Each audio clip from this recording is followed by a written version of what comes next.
So yun guys, pupunta ngayon tayo sa JH Foodie ulit kasi nag-crate daw sila. Eto na, let's go. Papakita ko sa inyo paano pumunta doon. Let's go!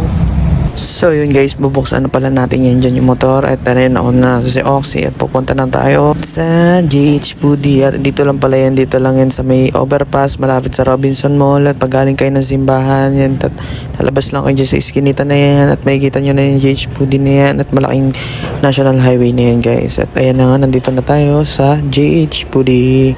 Tabi pala siya ng Uni Oil. Nanunuot ang cheese sa sobrang sarap.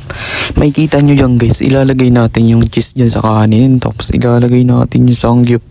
Uy, sarap niyan guys. Tingnan naman, kumukulo-kulo pa yan guys. At tingnan nyo kung paano kami kumain. Kaya guys, punta na kayo dito sa JH Foodie.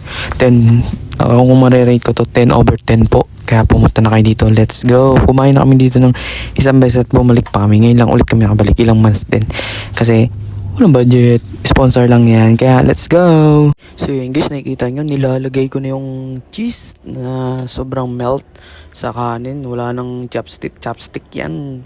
Diretso kutsara na yan, rekta na yan. So yun guys, maglalagay na ng lettuce si Isabel. Ang takaw-takaw niya talaga guys, patay gutom siya. Ay hindi pala guys, siya pala yung sponsor namin ni Sabi na ubus Saan kayo napunta? Ay, yun pala yun. Kumatok na yun.